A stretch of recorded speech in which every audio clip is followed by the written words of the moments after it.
ചുരുങ്ങിയ കാലത്തിനുള്ളിൽ ഏറ്റവും പ്രശസ്തി നേടിയതും അനേക ഉണർവ് യോഗങ്ങളിൽ ജനത്തെ ആത്മീയ മണ്ഡലത്തിലേക്ക് ഉയർത്തുന്നതുമായ ഒരു ഗാനമാണ് കാണുന്നു ഞാൻ വിശ്വാസത്താൽ എൻ മുമ്പിൽ ചെങ്കടൽ രണ്ടാകുന്നു എന്ന ഗാനം. പത്തനാപുരത്തുകാരൻ സുനിൽ പി കോശി എന്ന ദേവദാസൻ മൂവാറ്റുപുഴ ഈറ്റാമ്പള്ളി എബൻഏസർ സഭയുടെ ശുശ്രൂഷകനായിരിക്കുമ്പോൾ 2004 ഈ ഗാനം എഴുതുന്നത്. ചെളി നിറഞ്ഞ കുളങ്ങളിൽ വിരിഞ്ഞു നിൽക്കുന്ന താമര പോലെ മനോഹരമാണ് ഈ ഗാനം. പൂവിനെ മനോഹരമാക്കിയ താമരയുടെ വേരുകൾ ആഴത്തിൽ ചെളിക്കുണ്ടിലായിരിക്കുന്നത് പോലെ അധികം ആരും അറിയാത്ത ആഴമേറിയ അനുഭവങ്ങളിൽ നിന്നുമാണ് ഈ ഗാനം വിരിഞ്ഞത്. കത്തോലിക്ക മതവിശ്വാസികളായ ജോൺ കോശിയുടെയും ഗ്രേസി ജോണിൻ്റെയും മൂത്ത മകനായി താൻ ജനിച്ചു. പിതാവ് എയർഫോഴ്സ് ഉദ്യോഗസ്ഥനാണെങ്കിലും ദൈവഭക്തനായിരുന്നതിനാൽ പുകവലിയും മദ്യപാനവും ഒന്നും ആ വീട്ടിലുണ്ടായിരുന്നില്ല. ആ കാലത്തൊരിക്കൽ അമ്മ ഗ്രേസിയോടൊപ്പം നടന്ന് ഒരു സ്ഥലത്തേക്ക് പോകുമ്പോൾ പെട്ടെന്ന് ഒരു മഴ വന്നു. മഴ നനയാതിരിക്കാൻ ഓടിക്കയറിയത്, അല്ലെങ്കിൽ ദൈവം തന്നെ കയറ്റിയത് പാസ്റ്റർ കുഞ്ഞുമോൻ എന്ന ആളിൻ്റെ വീട്ടിലായിരുന്നു. സമയം തക്കത്തിൽ ഉപയോഗിച്ച കുഞ്ഞുമോൻ പാസ്റ്ററിലെ സുവിശേഷകൻ മഴ കഴിഞ്ഞതോടുകൂടി ഗ്രേസിയുടെയും സുനിലിൻ്റെയും കണ്ണിൽ നിന്നും കണ്ണുനീർ ഒഴുകിക്കൊണ്ട് കർത്താവിനെ രക്ഷിതാവായി സ്വീകരിക്കുന്ന അനുഭവത്തിലേക്ക് അവരെ നടത്തി. ആ മഴ ഒരു അനുഗ്രഹമായിരുന്നുവെങ്കിലും പിന്നീട് ഒരു പെന്തക്കോസ്റ്റ് ആരാധനയ്ക്കോ പ്രാർത്ഥനയ്ക്കോ പോകുവാൻ തനിക്ക് കഴിഞ്ഞിരുന്നില്ല. അങ്ങനെ പ്രീ ഡിഗ്രി കഴിഞ്ഞ് 1993 ഗുജറാത്തിൽ താൻ അവിടെ ജോലിക്കായി കടന്നുപോയി. ഈ കാലഘട്ടത്തിൽ സുനിലിൻ്റെ അയൽപ്പക്കത്തുള്ള BSF ജോലിയുള്ള ഒരു യുവാവ് വെടിയേറ്റ് ജോലി സ്ഥലത്ത് തന്നെ മരിച്ചു. അന്യനാട്ടിൽ ജോലിയുള്ള അയൽക്കാർ ദുർമന്ത്രവാദം ചെയ്തതാണെന്ന് അവർ കരുതി, അല്ലെങ്കിൽ അങ്ങനെ അവരെ ആരോ വിശ്വസിപ്പിച്ചു. മരിച്ചയാളുടെ മാതാവ് മാങ്കോട് എന്ന സ്ഥലത്ത് ദുർമന്ത്രവാദം ചെയ്യുന്ന ഒരു മന്ത്രവാദിയെ സമീപിച്ചു. വടക്കേ ഇന്ത്യയിൽ ജോലിയുള്ള മറ്റാരും അവിടെയില്ല. സുനിൽ മാത്രമായിരുന്നു ഉണ്ടായിരുന്നത്. സുനിലാണ് തൻ്റെ മകൻ്റെ മരണത്തിന് കാരണമെന്ന് ആ മാതാവ് കരുതി. സുനിലിൻ്റെ ജഡവും ശവപ്പെട്ടിയിൽ വീട്ടിൽ വരണമെന്ന് ആഗ്രഹിച്ച് മന്ത്രവാദം ചെയ്യിപ്പിച്ചു. തനിക്കെതിരെ നടക്കുന്ന മന്ത്രവാദ പ്രയോഗങ്ങളെക്കുറിച്ച് അറിയാതെ സുനിലും വീട്ടുകാരും ജീവിച്ചു. ഒരു ദിവസം പെട്ടെന്ന് കഠിനമായ തലവേദന ഉണ്ടായി. ഏത് മരുന്ന് കഴിച്ചിട്ടും മാറാത്ത തലവേദന. അതോടൊപ്പം ചെവിയിൽ ആരോ മന്ത്രിക്കുന്നു, മരണം മരണം.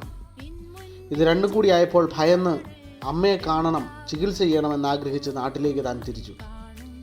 യാത്രയിലെല്ലാം കഠിനമായ വേദനയും മരണഭീതിയും തന്നെ അലട്ടിക്കൊണ്ടിരുന്നു. ജീവനോടെ വീട്ടിലെത്തിയ അന്ന് രാത്രി പ്രാർത്ഥിപ്പാൻ അമ്മയോടൊപ്പം ഇരുന്നു. 118 സങ്കീർത്തനം താൻ വായിച്ചു തുടങ്ങി. ആദ്യത്തെ വാക്യം, യഹോവയ്ക്ക് സ്തോത്രം ചെയ്യുവിൻ, അവൻ നല്ലവനല്ലോ, അവൻ്റെ ദയ എന്നേക്കുമുള്ളത് എന്ന് വായിച്ചു. ഉടൻ തന്നെ ഭയങ്കരമായ ശബ്ദത്തിൽ ആ വാക്യം തൻ്റെ ചെവിയിൽ ആരോ പറയുന്നു. വാക്യം 6, 8 ഒന്നിനു പുറകെ ഒന്നായി ചെവിയിൽ മുഴങ്ങിക്കൊണ്ടിരുന്നു. 17 വാക്യം വായിച്ചപ്പോൾ ഞാൻ മരിക്കയില്ല എന്ന ഭാഗം താൻ വായിച്ചു. അതൊരു ഗംഭീര ശബ്ദമായിരുന്നു. പിന്നെ ഒന്നും തനിക്ക് വായിക്കാനായില്ല. ഈ സമയത്ത് 5-ാം വയസ്സിൽ ബസ്സിനടിയിൽപ്പെട്ടതും 12-ാം വയസ്സിൽ പ്ലാസ്റ്റിക് വിസിൽ വിഴുങ്ങി ശ്വാസം മുട്ടിയതുമെല്ലാം തൻ്റെ ഓർമ്മയിലേക്ക് വന്നു. പല പ്രാവശ്യം മരണത്തിൽ നിന്നും വിടുതൽ ദൈവം നൽകിയെങ്കിലും നന്ദിയില്ലാത്തവനായി തീർന്നല്ലോ എന്നോർത്ത് താൻ ഉറക്കെ കരയാൻ തുടങ്ങി. രാത്രി 11 മണിക്ക് ആരംഭിച്ച കരച്ചിൽ 1 മണി വരെ തുടർന്നു. നാട്ടുകാർ ഭവനത്തിന് ചുറ്റും ഓടിക്കൂടി. കരച്ചിലിനിടയിൽ ദൈവത്തോട് ഞാൻ അങ്ങയുടെ വേല ചെയ്യാം, അങ്ങയുടെ വചനം സംസാരിക്കാൻ എന്നെ ശക്തീകരിക്കണമേ എന്ന് ഉറക്കെ പ്രാർത്ഥിച്ചു. ഉടൻ തലവേദന പൂർണ്ണമായി വിട്ടുമാറി. അതുകൂടാതെ 2 കൈവിരലുകളിൽ നാളുകളായി വളർന്നു നിന്ന ആസിഡ് ഒഴിച്ചിട്ടും പോകാതിരുന്ന അരിമ്പാറകൾ അപ്രത്യക്ഷമായി. നേരെ പള്ളിയിൽ പുരോഹിതൻ്റെ അടുക്കൽ ചെന്ന് അനുഭവങ്ങൾ വിവരിച്ച് ദൈവവേലയ്ക്ക് പോകാനുള്ള ആഗ്രഹം അറിയിച്ചു. അദ്ദേഹം അതിനനുവദിക്കാതെ 3ാമതൊരു അടയാളം കൂടെ കാണട്ടെ, അതുവരെ ജോലിക്ക് പോകണം എന്ന് പറഞ്ഞയച്ചു. ആ വാക്കുകേട്ട് 2.5 മാസത്തിന് ശേഷം വീണ്ടും ഗുജറാത്തിലേക്ക് താൻ ട്രെയിൻ കയറി. ഷാരോൺ സഭാ കൺവെൻഷനിൽ പങ്കെടുത്ത് ട്രെയിനിൽ മടങ്ങിപ്പോകുന്ന കർത്തൃദാസന്മാരുടെ അടുക്കിലേക്ക് ദൈവം തന്നെ അയച്ചു. പാസ്റ്റർ ബാബു ശമുവേൽ മുഖാന്തരം രക്ഷാനിർണയത്തിൻ്റെ പൂർണ്ണതയിലേക്ക് താൻ നടത്തപ്പെട്ടു. അങ്ങനെ സന്തോഷവാനായി ജോലിസ്ഥലത്തെത്തി ജോലിക്ക് കയറി. എന്നാൽ ആദ്യ ദിവസം തന്നെ പഴയ തലവേദന പിന്നെയും തനിക്കുണ്ടായി. അപ്പോൾ മുട്ടുകുത്തി ദൈവത്തോട് ക്ഷമ പറഞ്ഞ് തീരുമാനമെടുത്തു. ജോലി ഉപേക്ഷിച്ച് അങ്ങയുടെ വേല ചെയ്തു കൊള്ളാം. പിന്നീട് ജോലിക്ക് പോയില്ല.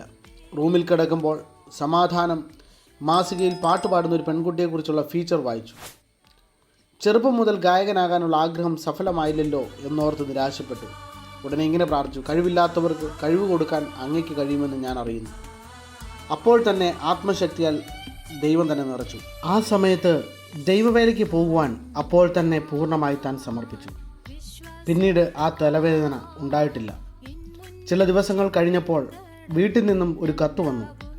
തൻ്റെ ജഡം ശവപ്പെട്ടിയിൽ വരുവാൻ മന്ത്രവാദം ചെയ്യുവാൻ കൂട്ടുനിന്ന മരുമകൻ പെട്ടെന്ന് തലവേദന വന്ന് മരണമടഞ്ഞിരിക്കുന്നു. ഈ വരികൾ വായിച്ച് താൻ ഭയന്നുപോയി.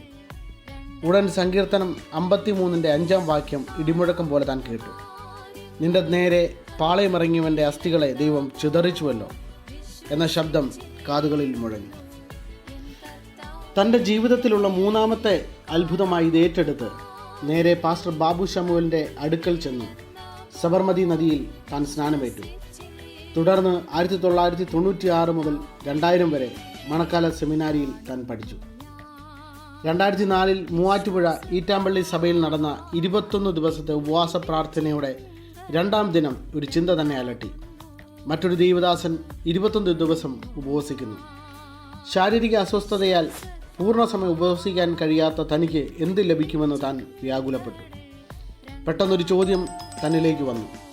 ഞാൻ നിനക്ക് ചെയ്ത തൻ്റെ അനുഭവഗാനത്തിലൂടെ ദൈവനാമം മഹത്വപ്പെടുന്നത് കാണുമ്പോൾ ദൈവത്തിന് നന്ദി അർപ്പിക്കുകയാണ് പാസ്റ്റർ സുനിൽ.